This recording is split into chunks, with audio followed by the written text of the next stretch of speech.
because I was only given 2 minutes, I don't have a tidbit today. However, I want to do as an agenda item, just to pique your curiosity. In the future, I intend to do programs on cemeteries and graveyards, local ones, parks. We have scads of little mini parks as well as the big ones, like Harbor Island Flint Park. And we're going to have a trivia quiz for those of you who have been listening. For example, 2 months ago in November, we had a program on waterways. We had 21 waterways and 10 categories and 2 sounds and 3 rivers and 2 mill ponds and so on. So we're going to have a quiz on that. And I see there's some elected officials here today. How many remember I did a program on elected officials? Or it was one tidbit. How many elected officials are there within the boundaries of the summit? How many remember? I got a 22 here. How many? Any other guesses? 17? You are way off. Don't forget the school boards. All right, you know, those are elected. And the library district in Mamaroneck. All right. And don't forget we have Rhinebeck. The total is 55. 55. If the county executive heard that about overlapping governments, we have 55 elected officials in this area. Those of you who missed the program last month, it was a light month because of the holidays, but I did a thing on Phyllis McGinley, and some people remembered her. The mayor of Larchmont, you should know who Phyllis McGinley is, and she did write a children's book, The Year Without Santa Claus, that was made into a couple of movies that were deadbeat movies. But she did little vignettes. Words can sting like anything, but silence breaks the heart. Of one thing I am certain, the body is not the measure of healing. Peace is the measure. While blithe to argue I come, though armed with facts and merry, may Providence protect me from the fool as adversary,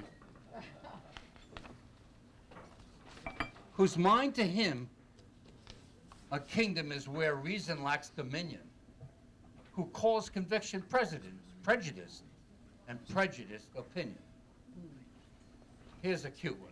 70 is wormwood, 70 is gall, but it's better to be 70 than not alive at all.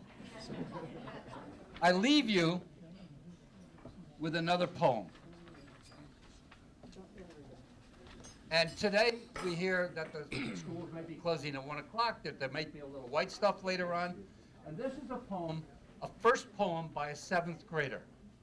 The snow falls and covers the land like God's protecting hand by pulling a snow-white blanket over all the land when winter comes. Now that was written by a 7th grader as her first, it's a her? Second grader. A 7th grader. Second. It's a 7th, that's what my research said 7th grade.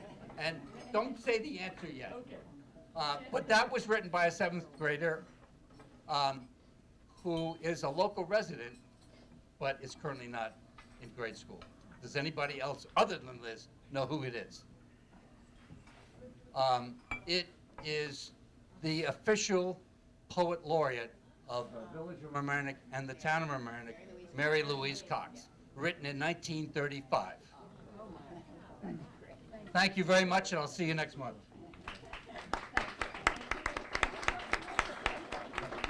Thank you.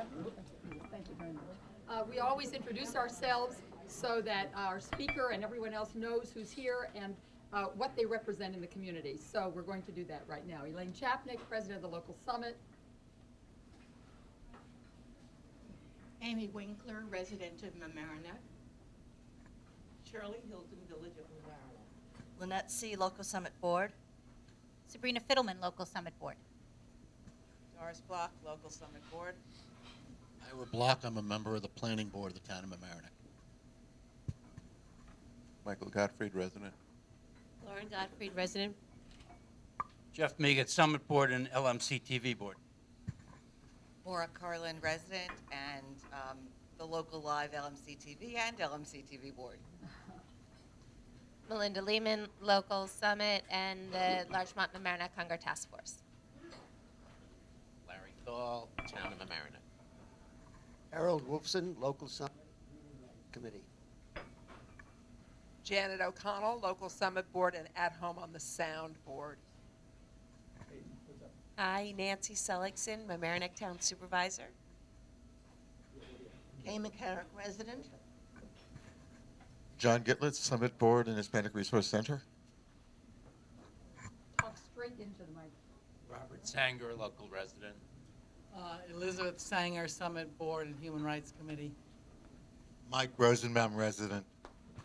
Bill Lawyer, I sneaked in from Rye.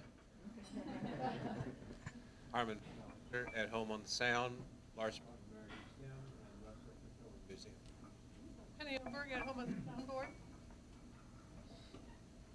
Judy Dobroff, Village of Mamaroneck resident and cancer support.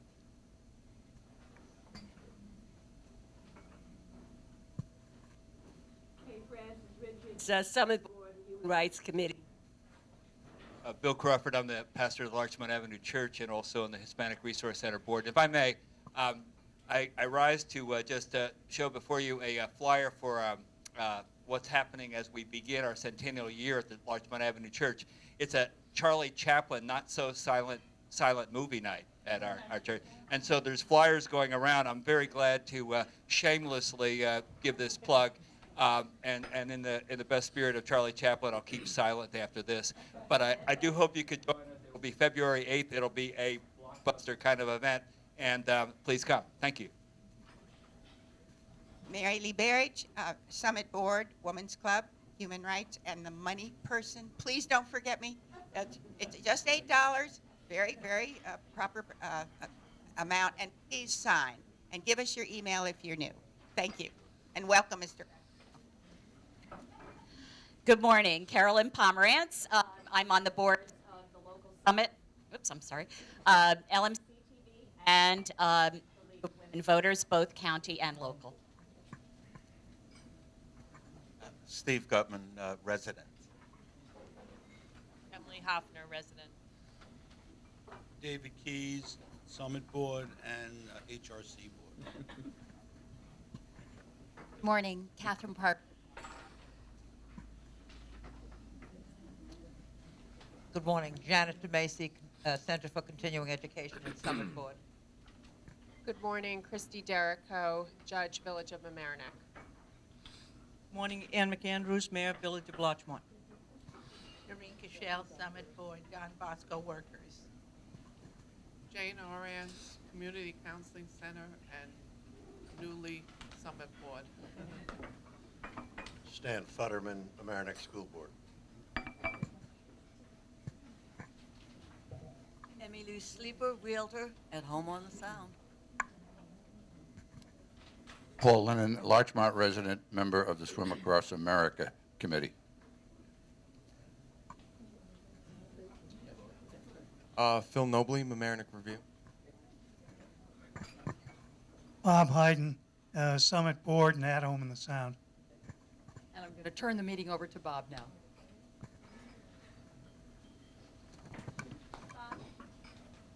Yeah.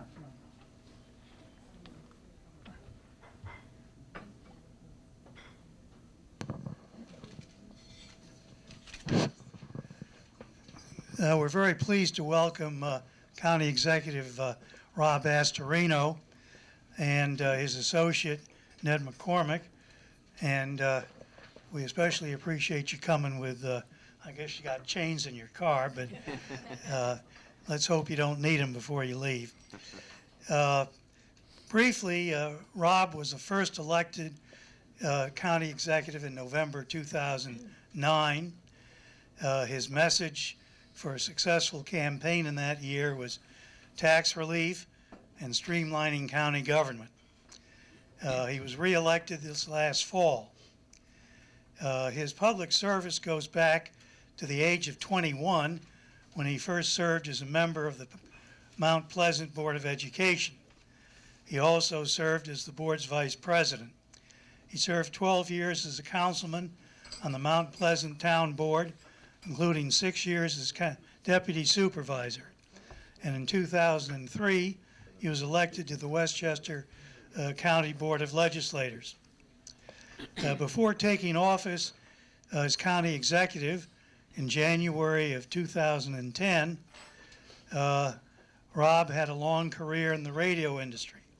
He was a station manager and program director of the Catholic Channel on Sirius XM satellite radio, and hosted a weekly radio show from St. Patrick's Cathedral. In 2001, he helped launch the ESPN radio in New York and became the station's senior producer and was executive producer of the Michael Kay Show. Rob has also had a wide range of volunteer and civic positions, served the Westchester Business Council Government Action Committee, the Mount Pleasant Rotary, the North Castle Land Trust, the Hudson Valley Greenway, and he served 2 terms as vice chairman of the Westchester County Board of Ethics. Rob has a BA in communications from Fordham, where he also minored in Spanish and political science. In 2001, he studied in Barcelona and received a Spanish immersion diploma from the NFX School of International Studies. Rob is a lifelong resident of Westchester. He and his wife Sheila live in Hawthorne with their 3 children. And with that, it's a pleasure to turn it over to Rob and to thank him again for coming to see us. You can take some questions at the end. Yes, good morning. It's good to be back. Thank you. I don't know what the statute of limitations are, but Happy New Year anyway. It's great to be here. I absolutely love this kind of format. I love coming and just getting you caught up a little bit and then opening it up to any questions that you have. We can talk about the Golden Globes or the Oscars. I am actually a member of the Screen Actors Guild. I'm in the union. I'm a card-carrying member of the Screen Actors Guild, SAG-AFTRA, because AFTRA is the American Federation of Radio and Television Artists. And we merged with the Screen Actors Guild a year ago, so I'm actually a SAG-AFTRA member, and as a result, I vote for the Screen Actors Guild's awards, which was just this Saturday night on TBS, if anybody saw it. So I saw all the movies, because they send them to the house to vote. So I saw all the movies, so I'm prepared to talk about any movie you want, if that's what you want to talk about. It really is great to be here. You know, the campaign is, I can't imagine, but it's 3 months ago it ended, which is really fast. But we got through the holidays and it's back to business. We put together a budget which passed unanimously. No, I'm sorry, it passed 16-1 in the Board of Legislators. There is a new leadership in the Board of Legislators. There's actually a new legislator. Of course, she's here, Catherine Parker, who replaced Judy Myers. Catherine, good to see you. Happy New Year to you. So we all sort of, yeah, you can, why not? Come on, you can give her a round of applause. So the good news is we have a fresh start. The bad news is we have the same old problems, Catherine. So and they're daunting problems. And whether it's the village of Larchmont or the town of Mamaroneck, we're all dealing with the same, or the school board, we're all dealing with the exact same issues. Often, most of them are perpetrated by Albany, and we're dealing with them on a local level, which really is causing some big problems with our budgets, with our short and long-term spending. I'm out of time. Thank you. What's this? So the problems that we face, I could just talk, but you're going to need this? Let me just see if I can step back. Okay. Try it. Testing, testing. Can you project? I can project. All right. All right. You're going to need, you want me to use this directly for you? Okay. All right. The problems that we face are not going away. We have been hitting them head on in the county, as I think most in the local communities are trying to do as well. But you really get sort of overtaken by some of these expenses that are constant every year. Pensions, for instance, and this is not an indictment on workers, because the workers are great. They're the ones who are going to be plowing the snow today when the vortex Dewey comes in. And yet, the workers and the system is just not sustainable. And I'll give you just a quick fact so you can understand. In Westchester County, for instance, our total pension costs, our total bills for pensions in 2001 was $3 million. This year it's 101. Just pensions. That's a 3,000% increase for any of you in Common Core, 3,000%. So what do we do about it? Well, they give you a couple options. None of them are good. One is you have to reduce your own expenses, and we've been doing that since day one. And as a result, we have less workers. We have 14% less workers today than when I walked in the door, which, by the way, should have happened anyway. However, you can't keep doing that because you have to provide services, and the towns have been doing that, and the villages and the schools, but they have less margin. And so what happens next? Tax increases? I'm not for that. We've stayed within our own cap. We haven't raised taxes at all in 4 years. We've reduced the levy. But at some point, these bills overwhelm what you take in. And the state only allows you to borrow from them at basically twice the interest rate off the market. That's how crazy this system and this state is. So what do? Well, we get back to basics. That's what we really focus on in Westchester. How do we provide services that are necessary and yet get out of the things that we really don't need to be in or shouldn't be in? And that'll lead us to Playland at some point this morning, so we can talk about Playland. And that's a prime example of the county trying to get out of the expenses of something we can't really control anymore, or just do the basics. And that's what we've chosen to do. So what do the basics look like? Well, we've actually reduced spending in this county by 5% in real dollars in the last 4 years, more than any county or municipality in New York State. We've cut $172 million out of our budget. So we didn't slow the rate of growth. We actually cut from $1.8 billion was our budget in round numbers to about 1.7 today.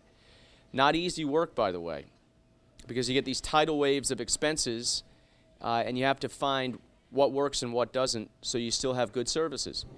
And yet, and I'll get to my 3 Ps, which of course we explained for 4 straight years, and some people are getting to know it by heart, which is a good thing. But that's what we focus on every day. Yet, for Department of Social Services, we actually increased by 3% in real spending. Most other departments had a reduction. So that gets me to my 3 Ps. Protect taxpayers, which we have done. We've kept the tax levy low. We've actually reduced it. Promote economic growth. 30,000 new jobs have been created in this county in the last 4 years, private sector jobs. And that's important because that increases the tax base. People go back to work. And then preserve essential services for those most in need. More dollars are actually redirected into the department more efficiently with less workers actually doing it, which reduces our overhead but actually puts money in the hands of people who truly need it. So those are the 3 Ps that we focus on all the time, and that has required us to be very vigilant on every dollar that comes in and every penny that we spend. I just want to say hello to George Latimer, our state senator, who just walked in. Good morning. Good morning, George. So, talking about mandates.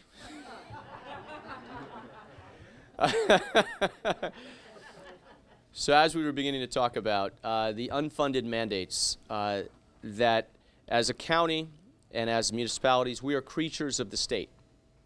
So we're not totally autonomous. We have our own charters or our budgets that we can provide, but under guidelines and rules, and oftentimes under, in some ways, coercion from the state on what we must do without the money to provide it, or fully the money to provide it.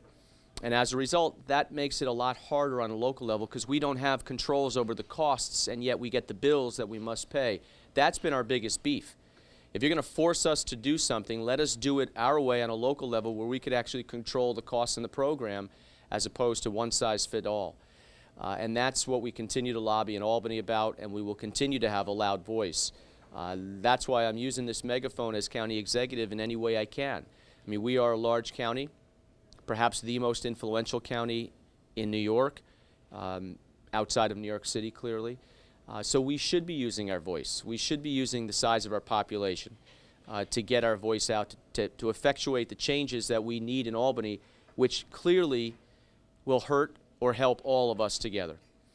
So that's a brief outline of some of the things that we've been doing in the last 4 years. Where are we going the next 4 years? Well, we clearly have the same kind of struggles economically.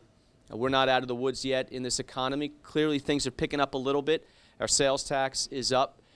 That could be a big blip, though, because of Hurricane Sandy relief that came in. There was a lot of recovery efforts that were spent in the last 6 months, which means we had a big uptick in sales tax as people went to Home Depot and bought supplies, etc. There is the possibility, the strong possibility, in just seeing where the holiday sales were, they were down, that it was a blip and that we could be still in for some tough times in 14, so we have to be very careful. The economy is moving, not at the pace we all want it to be, but it is going slowly up. That's a good sign. But again, if we are not vigilant in how we spend money, it is all going to come back to haunt us very shortly. So instead of me going on and on, I'd like to hear from you. So any questions that you have on anything, feel free to just shoot and ask me. We will talk about Playland, I'm sure, but I'll let you ask the question. Thank you, sir. Questions? Yes, sir. Would you support a law that says if you have a gun in your home, it should be locked so little kids can't shoot each other, as they do, unfortunately? Okay. I was more prepared for Playland, but we can talk about that. Yes, obviously gun safety is a major, major issue. We need to make sure that kids don't have access to guns. Let me tell you what we did in Westchester following Newtown, Connecticut, because obviously it was a very emotional issue. My wife and I have 3 little kids. We have a 10-year-old son, a soon-to-be 9-year-old daughter in 2 weeks, and a 4-year-old daughter. So, you know, our lives are very, very busy, and we're dealing with issues like this. First, you go in the house to make sure it's baby-proof in that stage of life, and then you deal with other issues, now internet security and of course, everything else. We don't have a gun. We don't own a gun. We don't have a gun in our house. But it would be certain that if you do own a gun, we would want to make sure it is locked safely so the children don't have access to it. Having said that, let me talk about what we did following the tragedy in Newtown. We took our time. We were not rushing out to get a headline that would not change the problem or make it safer, okay? In Westchester, we called it Safer Communities. And in February, following the mid-December tragedy, we got together, everybody. There were some people here in this room that were there at SUNY Purchase. We invited all of law enforcement, every local police department, federal agencies, state agencies were there. All of the education system, so every school district, public, private, and parochial, were in that room as well represented. And Bill Bratton, who was not the commissioner of NYPD at the time, was the keynote speaker and spoke to us about how to break down the silos. God forbid something happens here, we're right down the road at Mamaroneck High School, it will not be just the police department from the village or the town that's going to respond. It'll be everybody with scary equipment, multi-jurisdictional agencies, and the response needs to be coordinated and practiced beforehand, including with the schools and the buildings on what to do. So everyone was in there, and the key message was you have to break down the silos, because right now it's the town and the school districts coordinate, but that's not what's going to happen if in fact there's an intrusion or an incident. So break down the silos, use best practices. Scarsdale might have something on the shelf that they practice that Tuckahoe doesn't. Let's get together. The second aspect, and this is what people don't like to talk about, but it is a major issue in this country, and we need to deal with it in a real way, and that's the mental health system, the mental health breakdown, and the cracks in the system that allow people like this to get guns or how do they get to this point in their lives where they want to do something like this. And that's the part of the system that we need to be dealing with in a real way. So in April of last year, we brought together law enforcement, education, the nonprofit, and the charity-based systems, along with the faith-based systems and the mental health community, all in the same rooms. We had almost 500 people, 400-something people in that room that day to talk about what happens. How do we protect the children's right to privacy, the parental rights, as well as the school and the community rights? How to flag down children who might need help but for whatever reason are able to get through without getting the help that they need. And out of that, and really smart people in this room, one of the things that we flagged was absenteeism. Absenteeism has been known to, if it's unchecked, to spiral a child's life out of control. By not going to school, for whatever reason, it could be bullying, it could be drugs, it could be sexual abuse, it could be neglect, it could be sick, illness. There could be legitimate reasons. But by not going to school, I forget the percentage. Do you remember? Is it 60? Yes, about 60. About 60% greater chance that this child will end up either in jail, not graduating high school, certainly not going to college, need dependency from the system.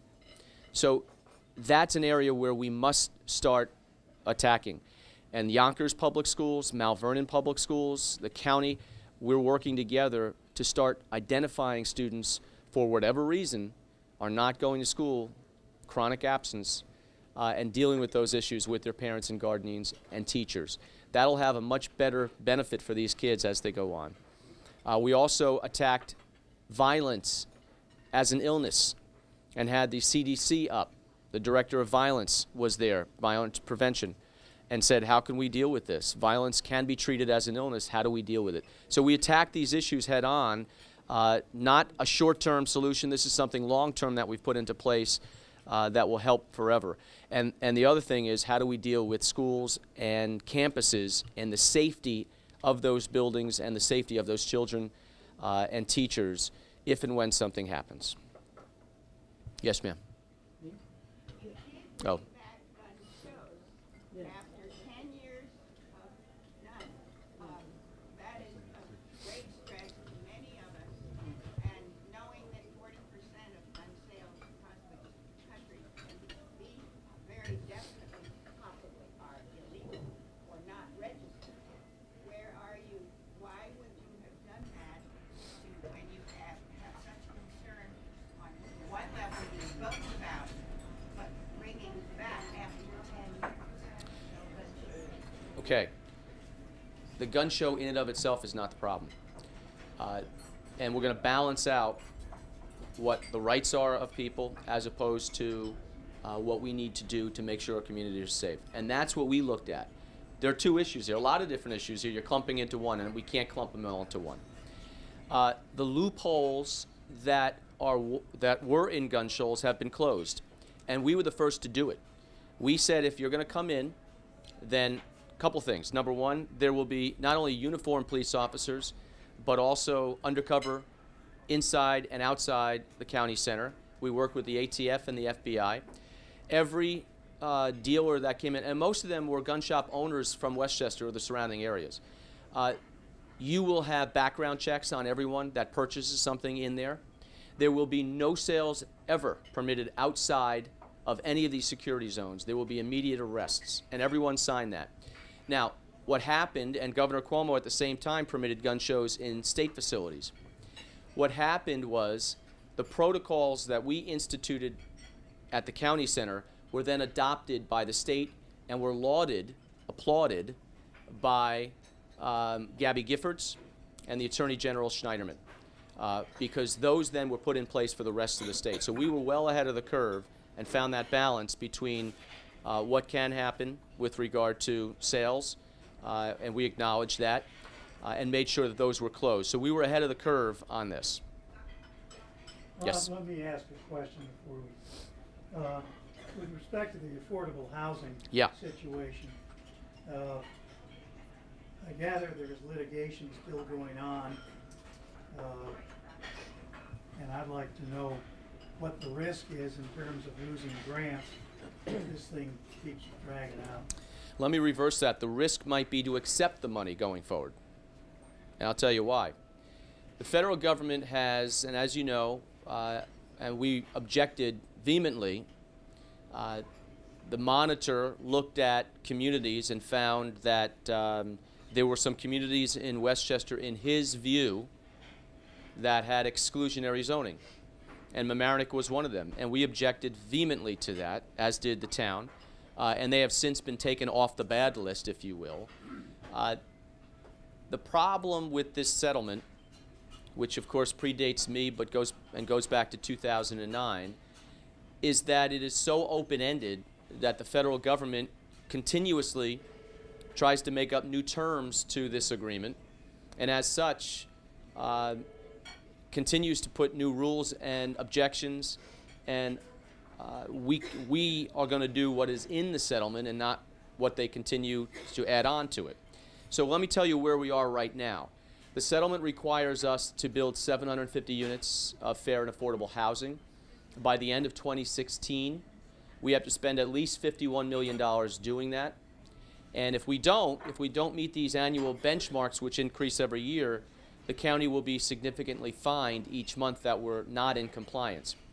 All of the language in the 38-page settlement that deals with non-compliance and penalties have to deal with, or do deal with, meeting benchmarks under construction. So where are we today? We have 399 that are already approved and under construction or with financing. 384, I believe, already have building permits. Where does that leave us with the benchmarks? By the end of this year, we had to have had 350 building permits, so we're well past this year for building permits. We have to have 450 units in place with financing by the end of this year, so we're almost there already. Every year, we have met or exceeded the benchmarks, and I am confident by the end of the next 3 years we will have all 750 done or in the process and approved. The federal government, each step of the way, has fought us on terms that they redefine, and that's where the problems have been, is that let us do what we're supposed to do, and we will continue, and we will do it, and we have. They continue to throw new things in there that we object to. And so when they say our communities are exclusionary, we tell them, tell us why, and show us why, and they don't. They just say it's there. We know it's there, so go attack it. And we say, how could we attack it when we don't know what you're trying to make us do? We have looked at all of the zoning. Independent of us, Pace University has looked at all of the zoning in our communities. And under all of the broad guidelines, legal guidelines, planning guidelines, court decisions, the Berenson court decision, and all of those that have sprung from that, it has been concluded by us and by Pace, etc., that all of our communities are within the zoning rights. All of our communities provide affordable housing in different ways and meet the guidelines under Berenson and everything else, under the state constitution. And so when the federal government keeps making new claims, we object because they're not backed up by the facts, they're not backed up by law, and they continue to add to an agreement that was already agreed upon in 2009. And that's why we have this headbutting at times. But I as county executive, mayor and supervisor, are protecting our own rights, our own property rights, and that's the view I will continue to take.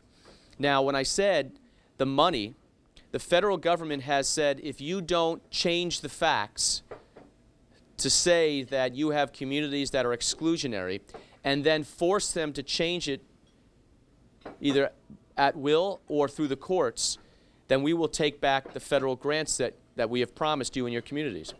And we have said we wish you wouldn't do that because we want this to go to the communities if they choose to take it. But we are not going to give up the rights of the county and our municipalities and say and admit something that we don't agree with, and that's where we're at. Now, under a new proposed federal guidelines under HUD, everything will be turned upside down, including, in my view, the Constitution of the United States. No longer will proof be necessary. No longer will communities, in this case, be innocent until proven guilty. Under the new guidelines by the federal government, the communities will be basically proven guilty unless you can prove yourself innocent under statistics provided by HUD. And here are the statistics. HUD says if your community, for whatever reason, or a particular part of your community, a neighborhood, a village, a school district, it could even be by census block, if one particular area is overwhelmingly white, or one particular race or ethnicity, then de facto it is exclusionary, de facto it is segregated, and then action must be taken by that community or the Department of Justice to break that area up. There must be an equal balance in every neighborhood and basically every block, according to the federal government. That's the new rules that they're promulgating. And they say that the one objection we have right now is this document called Analysis of Impediments. And through this AI, we have to, in this case, and we're the only ones nationally, everyone that takes federal money under HUD has to fill out this AI, which generally runs 2 or 3 pages and does not deal with zoning. We're now on our 8th iteration of an AI, over 1,500 pages, and have to look at zoning everywhere in every neighborhood. We're the only one in the country that's being held to this standard. And so that's why we object, is because we're being held to a standard that no one else is. We're being forced to admit something that we won't admit to because we feel very strongly is not true. And so they're threatening to take away money if we don't agree to them, and yet they're changing the whole country's rules now and admit that this AI is ineffective. They're doing away with this AI and putting in new standards based on statistics that HUD will provide in order for you to have money. So it's coming to a county and state and town near you, but we are ground zero for this. Let's get someone else. Yes. Bruce. Good morning. Thanks for being with us again. You're probably aware that there are throughout the county organizations called Aging in Place. They're volunteer organizations. As the demographics of the community move ahead in this direction, the budget is not really prepared to do much. How can you help the Aging in Place organizations?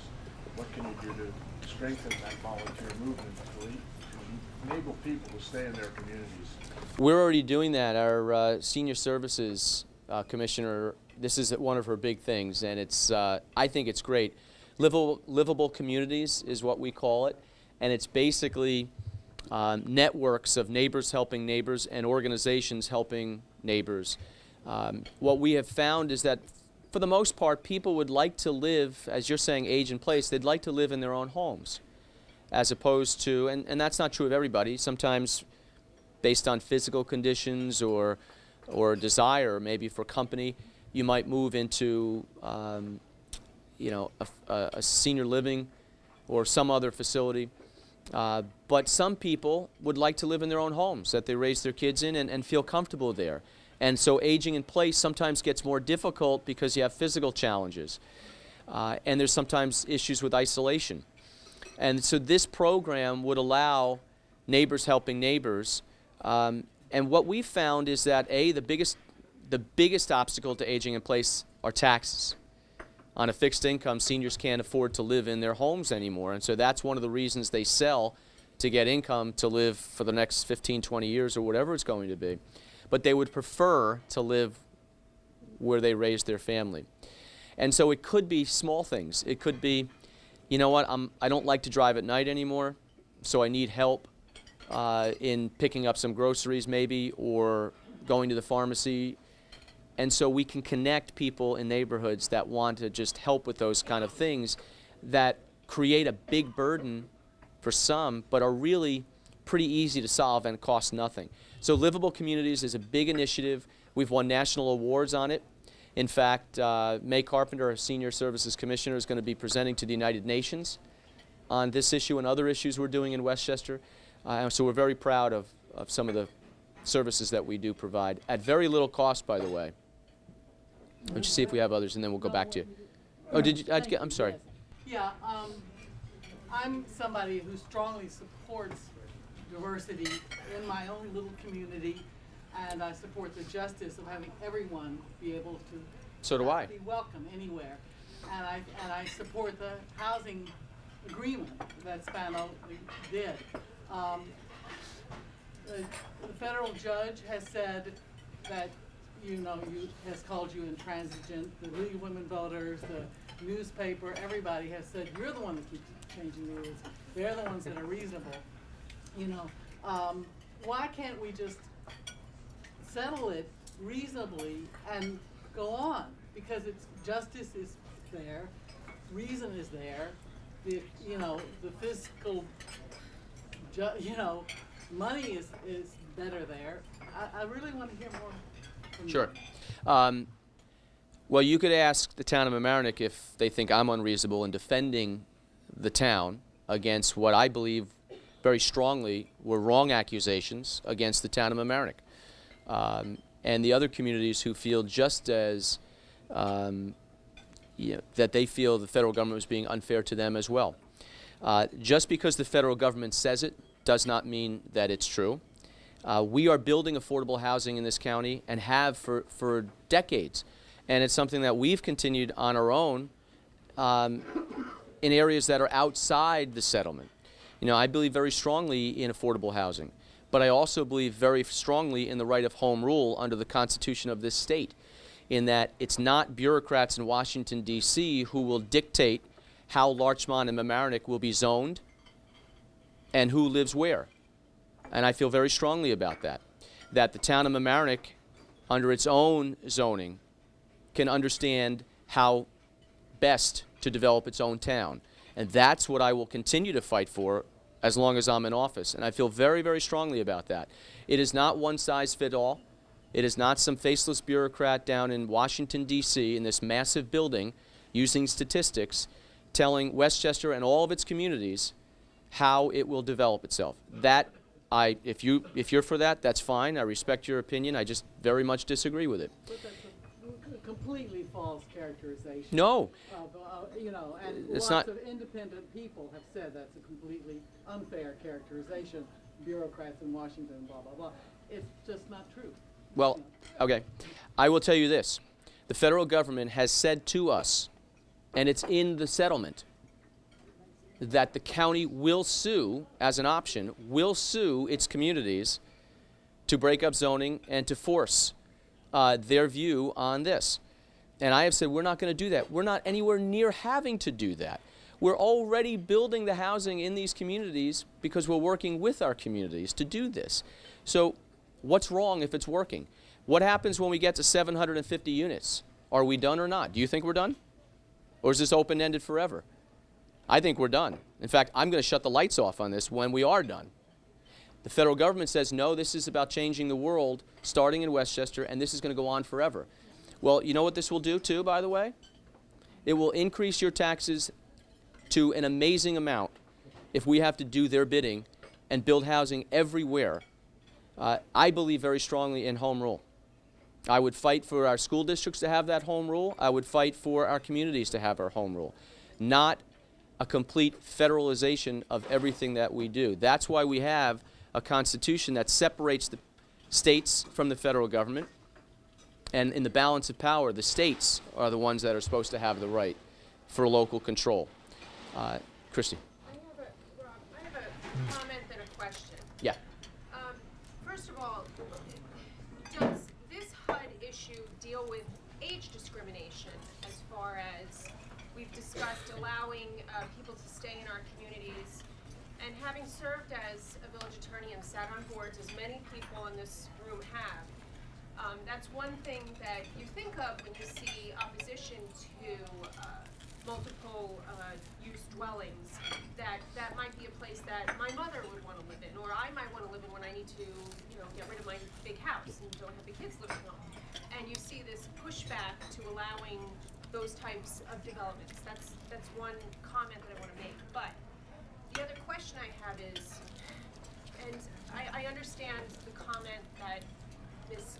Sanger made, but have you reached out to the zoning boards and planning boards in the communities to hear their comments about this HUD?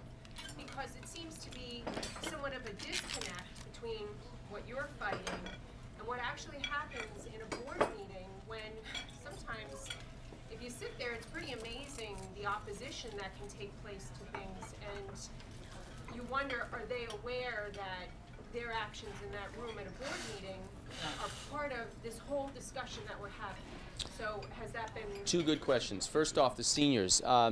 Yeah, there actually is age discrimination in this settlement because we are restricted in the number of seniors that can go into these units.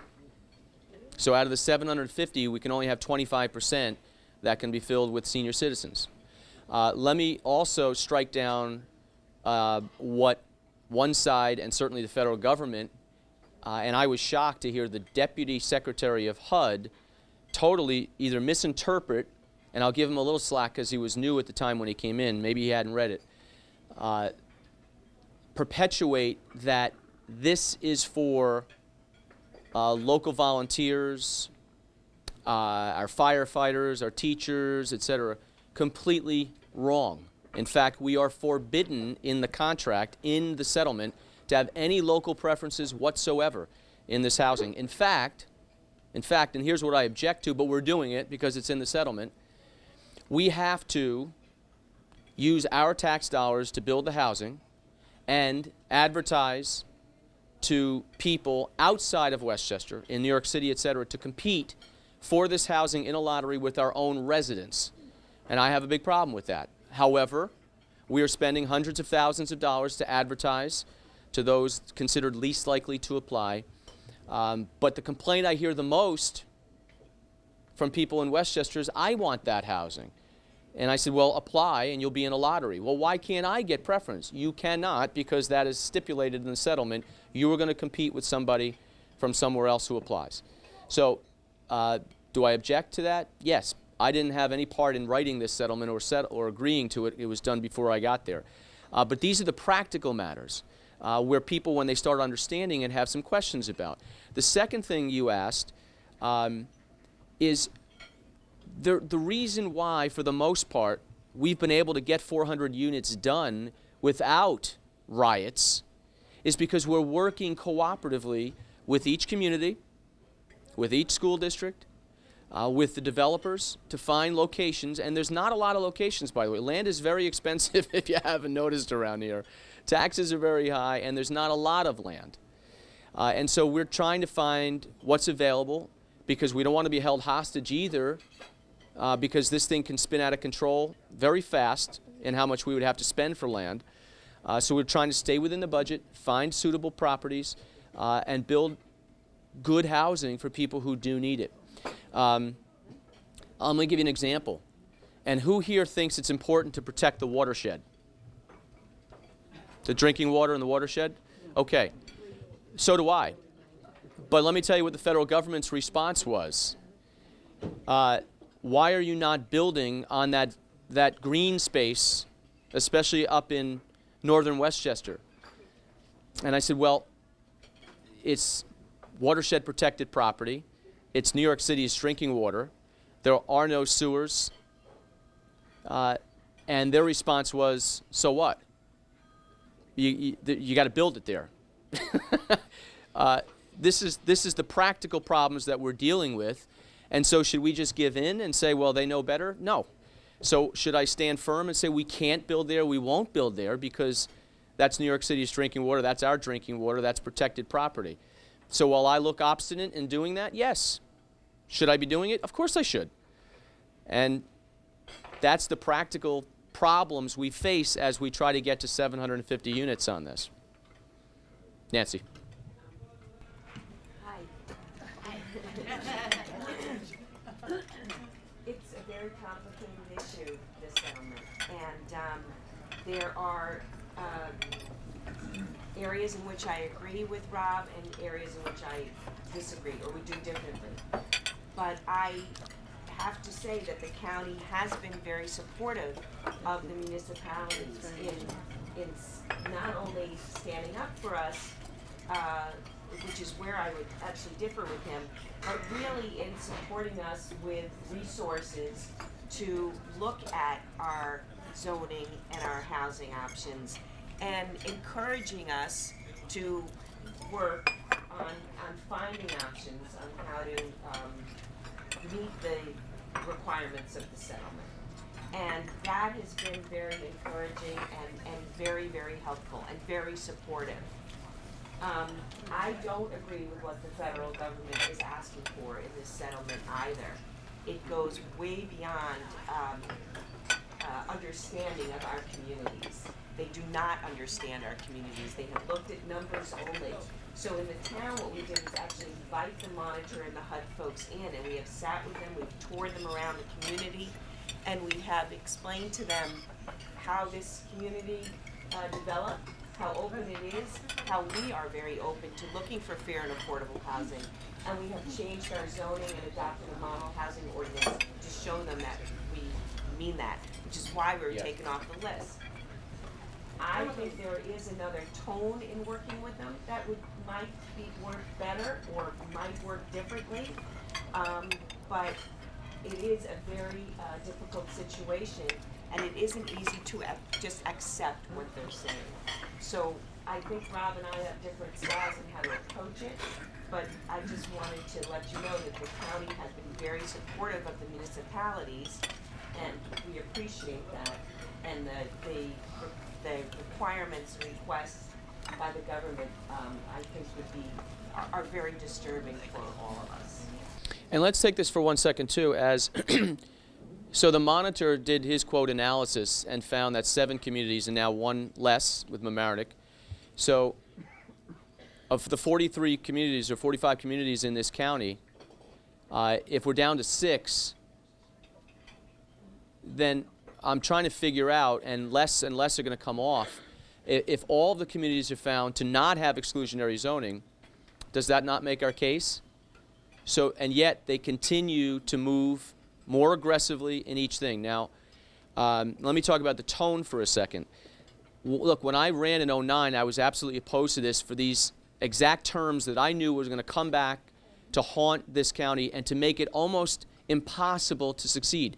It is the language in this contract in some areas is written so open-ended that it is no matter what the county does, we cannot succeed, and gives the hammer to the federal government on everything. And that's one of the things I objected to, which we're finding out to be true.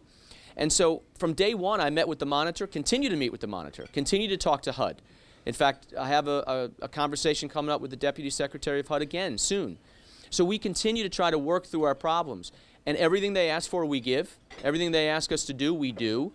But we have to draw the line when they continue to ask us to do things that are the impossible, or to demand that we actually change our conclusions, which even Pace University says should not be changed. So am I being obstinate? Well, I think I'm being principled, and I'm also protecting this county's rights as well as the rights of our communities. So, you know, it might be a style or a difference of wording, but ultimately, we are going to complete this settlement because we're supposed to, and we should. But as I asked the Secretary of HUD, when we get to 750, are we done? And the answer is no. Well, I don't know if you had a contract with your neighbor or somebody else, very explicit terms, you do what you're supposed to do, and yet the other side is not satisfied and continues to ask for more and more. I don't know what your opinion would be either, or the tone that you would take. And so I'm going to do this to protect the county today and in perpetuity, and we'll finish this agreement. Wayne? Rob, before we end, I would like to give you an opportunity to talk about Playland. Oh, good. And this next litigation that I just read about. Can you Okay. discuss that, please? All right, so Playland. Playland has been a lot of fun. It's a challenge, and it's one that we are really trying to hit head on. You know, when I came into office, Playland was identified immediately, and by previous administrations too, as a model that is broken, has to be fixed, and we just can't cover our eyes anymore to Playland. Playland is an amazing place. I know it's even more heartwarming to people on the Long Island Sound because you're so close. But Playland is a Westchester institution. It's something that I've been going to forever, and I'm sure you have for a long, long time.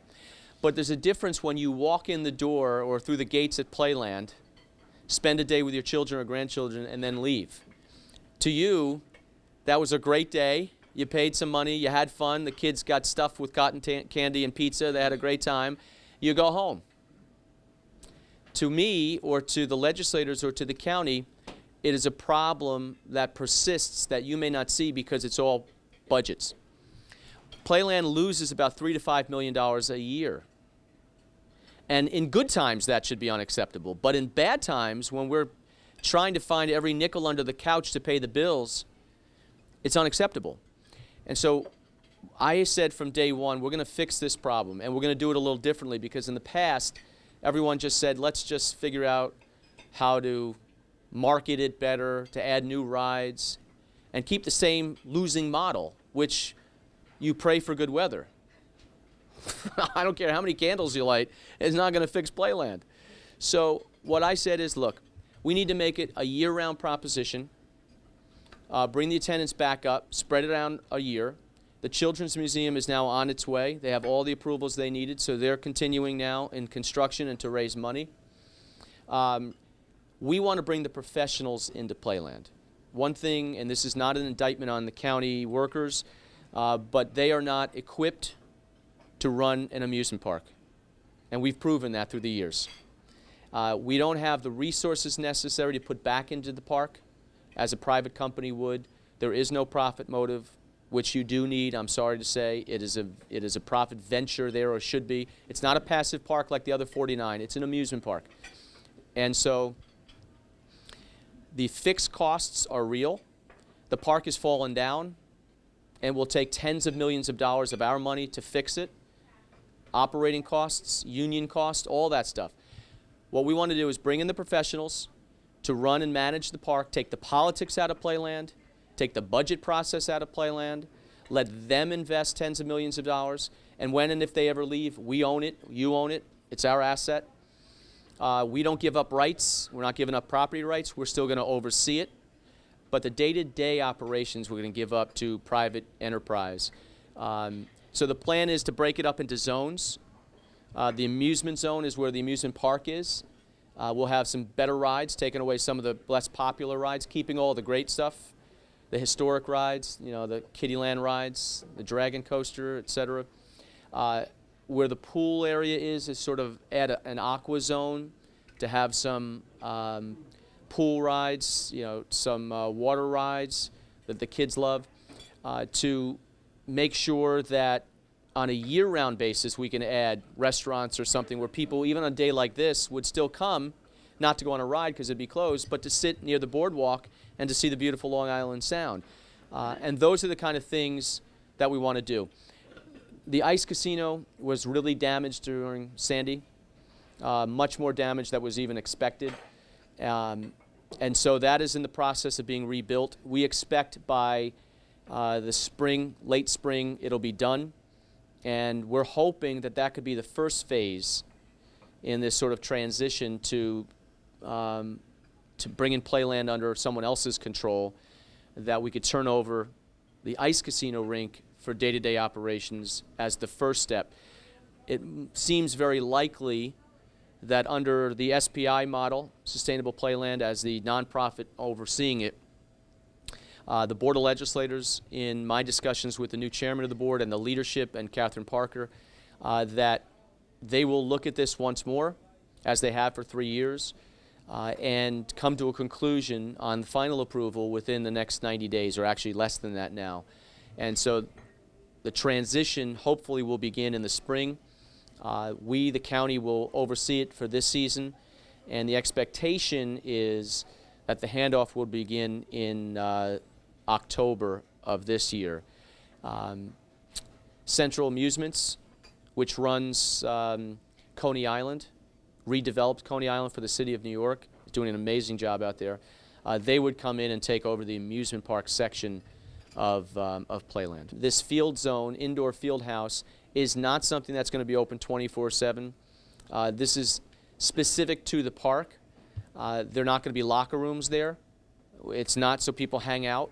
It's so people can enjoy it for an hour or two. Some teams could use it. The general public could use it. But then it's leave. It's not a hangout. So it's a little bit different in some of the other, like Chelsea Piers would have. But it would fit in right with Playland. And it's been part of the plan since day one. What's the litigation all about? You know, the litigation has been from the previous chairman of the Board of Legislators. The litigation that the suit that he had, that the process was not correct, that we could not sign what's called an asset management agreement as opposed to a lease. A lease, which is what he wanted, would give up our rights at Playland. We would lose property rights and oversight at Playland for as long as the lease is in effect. That's not something I was willing to do. We want oversight at Playland. And the process we put in there would continue to do that. But it would allow them to manage the day-to-day operations free of the county's intrusion on every little decision. That was thrown out by a judge. He threw that lawsuit out. Now, of course, because the games have to continue, a new lawsuit was filed, or an appeal. I'm assuming that will be thrown out as well. And so, you know, it is moving forward. All participants want to move this forward. We all recognize there's a major problem at Playland. We have to fix it. Could we ask Catherine Parker what her thoughts are? Well, is that all right with you? You know, give me a chance to eat my muffin. As you mentioned, we are giving this another look. There's a 90-day period where we're going to be looking mostly at the field zone. And I think that's basically, you know, all the areas that the county executive touched upon. It's really as I see it, the way that Playland can go forward and not come under this vulnerability every few years of what to do about Playland. I think that it'll be about Playland. Will there be an opportunity for the public to voice their views? Yes, there will be.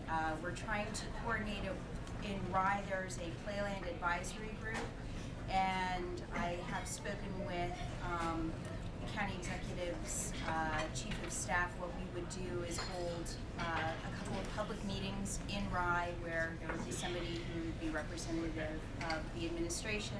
I would be there. There would be somebody from the Parks Department, and also the different groups of Sustainable Playland to answer, do a Q&A. We would do that 2 separate meetings and then have a public hearing where people could just come and express their support or opposition to it. Yeah, and just to take that a step further, this process, which began in August of 2010, I think it was, I appointed a Citizens Advisory Committee of 19 members, 3 of which were members of the Board of Legislators, 2 Democrats, 1 Republican, and Judy Myers, who was Catherine's predecessor, because it was her district, I thought was very important to have on that, so she would have a direct voice in this whole process. And she did. And so everything's been transparent since day one because I thought it needed to be. It was healthier not only for the process, but I wanted this to move forward with everyone knowing what the plan was ultimately going to be.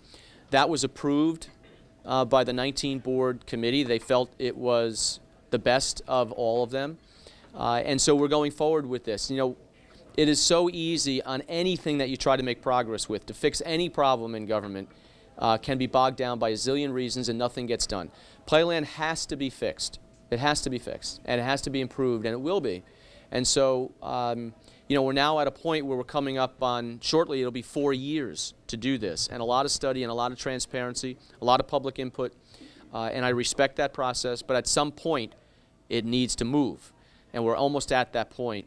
And so, you know, as the legislators deal with this and Rye deals with this, We want everyone's voice to be heard, but we have to come to a conclusion at some point. Carolyn. Just, can I change gears to another question? Sure. Okay, all right.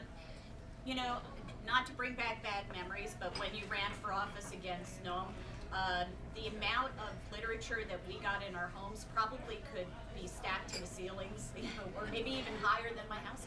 I wondered what your thoughts are about campaign finance reform, the cost of running elections, whether you have any ideas on that topic at all.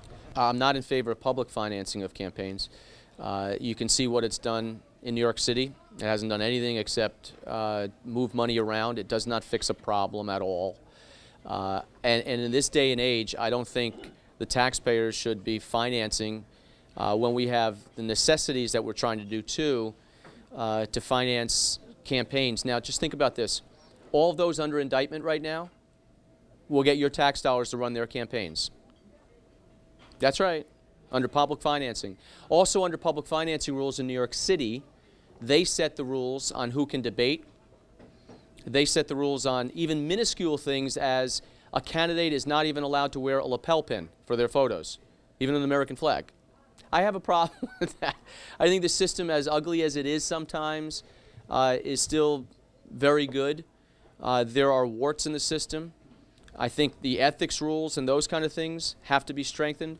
But with regard to campaigns, everything should be disclosed. That's the most important thing.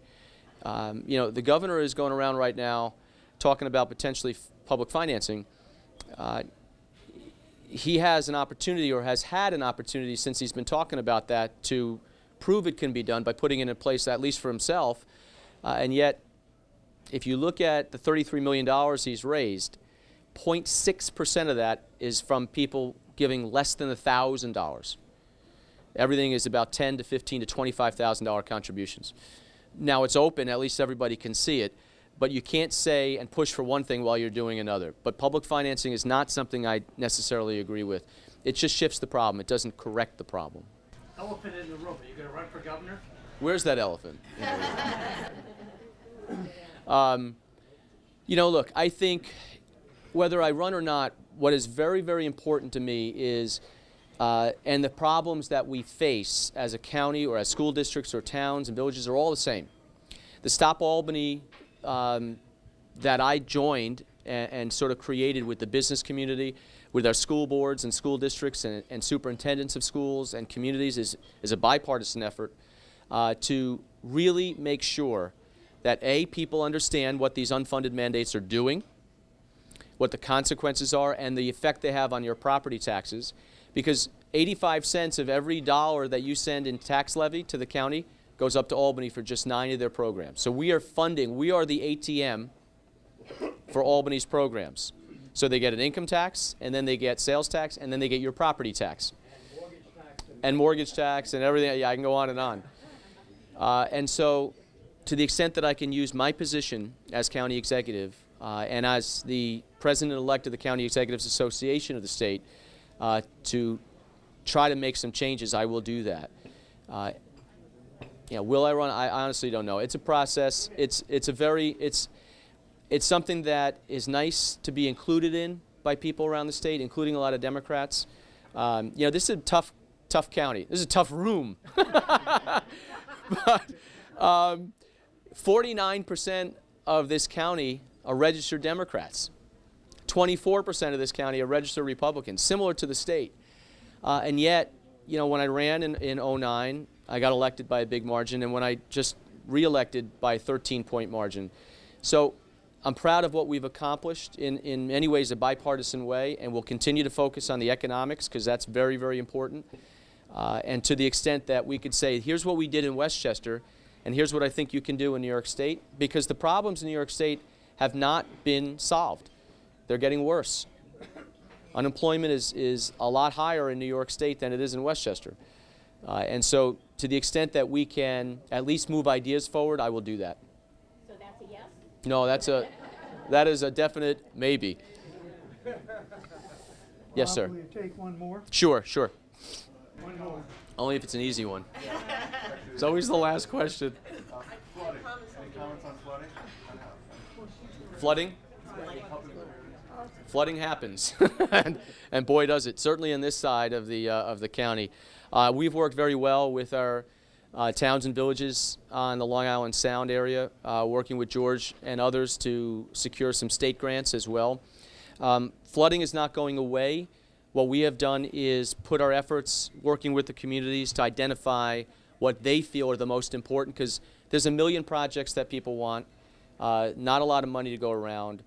You know, if you look at the real big areas of concern, there is no possible way that we as a county, even with our communities, can afford them. These are areas, the Sheldrake, et cetera, that will take a massive amount of money to possibly fix. And we've been working with our congressional delegation. They've been studying this literally since 1953. Seriously, the Army Corps of Engineers has been working on this since 1953. So we're identifying, and we have worked with the communities to fix some local problems in Rye Brook and Rye, with Mamaroneck and Larchmont, et cetera, and we'll continue to do that. It is a countywide issue because development or issues that are done, you know, down county or downriver affect other areas along the way. We have taken some measures. The Bronx River, which is not over here, but the Bronx River we own. And so we went into the Bronx River with our own money and our own resources and with volunteers and cleaned it up and are making it, you know, we're fixing the embankments. We're fixing things along the Bronx River Parkway that will have a good effect, and it has. But some of this stuff is not going to be the be-all and end-all. We need a lot more money to do some of these things. But we're working with the communities to identify their most important projects. And the split has to be 50-50. We will put in money, half of it, if the towns and villages put in skin in the game as well. Rob, thank you very much. Thank you. Greatly appreciate it. No, thank you. Anytime. I'll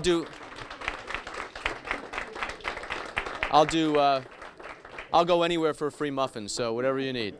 Thank you. A cold one, yeah.